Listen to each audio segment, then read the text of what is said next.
Bonjour tout le monde, je m'appelle Beth Larson et je suis gestionnaire de données pour les pays francophones de PMA. L'objectif de cette vidéo est de passer en revue les meilleures pratiques des commits établies par PMA. Si vous n'êtes pas familier avec GitHub ou GitKraken, veuillez consulter le manuel, le site de support de GitKraken ou le site d'aide GitHub.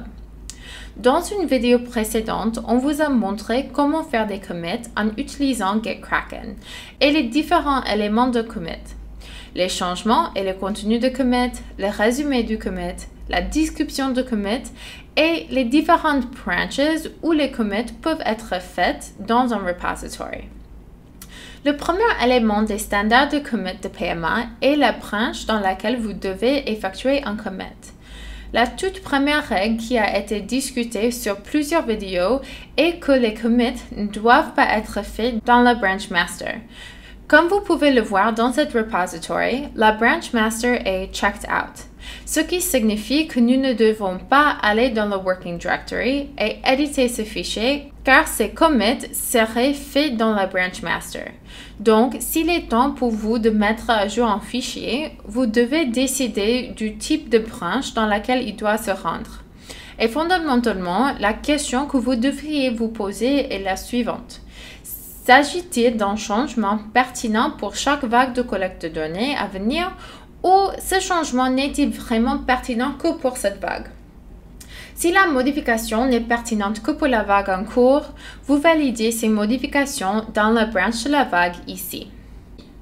Vous êtes donc dans une branche vague. Maintenant, vous pouvez faire vos modifications et les sauvegarder et les valider pour toutes les modifications spécifiques à la vague.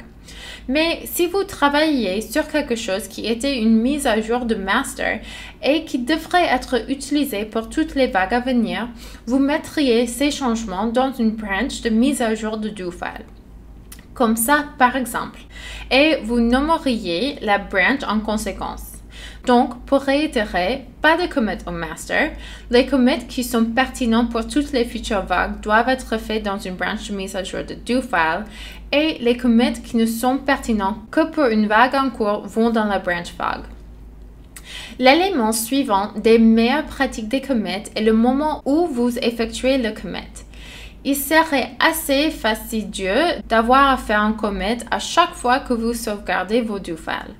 Vous devrez donc vraiment commencer à faire vos commits une fois que vous avez fini de travailler sur un fichier.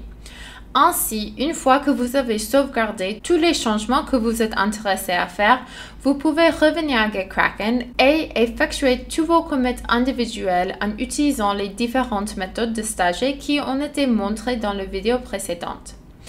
Si votre travail peut prendre plusieurs jours, vous pouvez simplement faire tous vos commits lorsque vous avez fini de travailler pour la journée. Nous passerons maintenant à l'élément suivant des standards de commit de PMA. Nous avons discuté de la branche dans laquelle vous devez faire vos commits quand vous devez faire des commits. Mais maintenant, nous en sommes arrivés à ce qui devrait être dans un commit individuel. Chez PMA, nous préférons avoir autant de commits que possible. Donc, même s'il est techniquement possible avec GitKraken de faire un seul commit qui inclut chaque changement que vous avez fait le dernier jour, nous avons besoin de décomposer les changements en plus petits commits individuels. La raison en est qu'il est assez facile d'annuler un commit unique dans GitKraken. Et si nous créons des commits qui ont un tas de changements en eux, quand nous les annulons, nous devrions refaire tout le changement qui était correct si une seule ligne de code était incorrecte. Ainsi, à PMA, le contenu qui doit être inclus dans un seul commit sont des changements du même type ou des changements qui ont été faits pour la même raison. Pour illustrer cela, nous passerons en revue tous ces commits individuellement et montrons comment chacun de ces commits répond aux normes de PMA. En plus de contenu d'un commit, chaque commit a son résumé et sa description de commit. À PMA, les résumés de commit doivent inclure le nom du fichier de do-file que vous avez édité et la description du commit doit indiquer la raison pour laquelle vous avez effectué le changement. Nous allons donc passer en revue chacun de ces commits individuellement en commençant par le bas du graphique de commit. Nous avons donc ici la branch master. Nous avons added core HHQ FQ cleaning do files. Comme vous pouvez le voir ici, quand on clique sur le commit et qu'on regarde le panneau de commit, le résumé inclut quels fichiers ont été ajoutés. La description inclut ce qui a été fait et puis on voit ici que ce sont des fichiers qui ont été ajoutés. Il s'agit d'une seule commit parce que toutes les modifications étaient le même type de changement. Elles étaient toutes l'ajout d'un fichier. Et elles ont toutes été faites pour la même raison. Les fichiers ont tous été ajoutés au repository afin que nous puissions commencer à travailler sur eux. Le prochain commit dans la série est dans la branch 2019 septembre 20 AR. Vous pouvez voir que parce qu'il bifurque ici, ce qui signifie que si c'est dans cette branch, il doit être une mise à jour du modèle qui sera utilisé pour les prochaines vagues. Alors, voyons voir ce commit. Format loops and country specific clean weight. La description est Format loops for readability et vous pouvez voir ici que nous avons modifié le do file country specific clean weight. Si nous l'examinons, s'agit-il d'une modification qui s'applique à toutes les futures vagues? Exactement comme la description et le résumé disent, les boucles ont été modifiées avec les indentations juste pour que les rendre plus facilement lisibles comme des boucles. C'est un changement que nous voudrions pour toutes les vagues futures. Donc, c'est dans la branch appropriée. Et tous les changements faits dans le fichier étaient le même type de changement, fait pour la même raison. Donc, ce devrait être un commit individuel. Le changement suivant, Remove FP Add Radio Label from FRQ Data Checking. Cliquez sur. La description est Example. The question was dropped from the questionnaire. Eh bien, c'est certainement un changement qui affecterait toutes les futures vagues, mais nous allons passer à ceci pour nous assurer que c'est le seul changement dans le commit. Et ici, nous voyons que le seul changement est la suppression du label de FP Add Radio. Il n'y a qu'un seul changement. C'est tout à fait acceptable quand il n'y a qu'un seul changement pour que ce soit un commit complet. Ensuite, nous avons Removed FP Add Radio Encoding from FRQ Data Checking. Encore une fois, comme auparavant, tous ces résumés ont inclus le nom du fichier qui a été affecté jusqu'à présent et la description explique pourquoi le changement a été fait. The question was removed from the questionnaire. Comme pour le commit précédent, c'est certainement un changement qui affecte toutes les prochaines vagues. Donc, c'est dans la branch de mise à jour des do files appropriée que l'on peut déduire le nom de la branch 2019-09-20 AR. Alors, allons-y et assurons-nous que c'est ce qui s'est passé dans cette commit. Oui, ce n'est qu'un changement, on a supprimé l'encodage de FP Add Radio.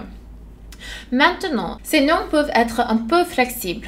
Vous pourriez, si vous le vouliez, avoir combiné Removed FP Add Radio Encoding et Removed FP Add Radio Label from FRQ Data Checking dans le même commit. Et votre résumé de commit aurait pu être Removed FP Add Radio from FRQ Data Checking.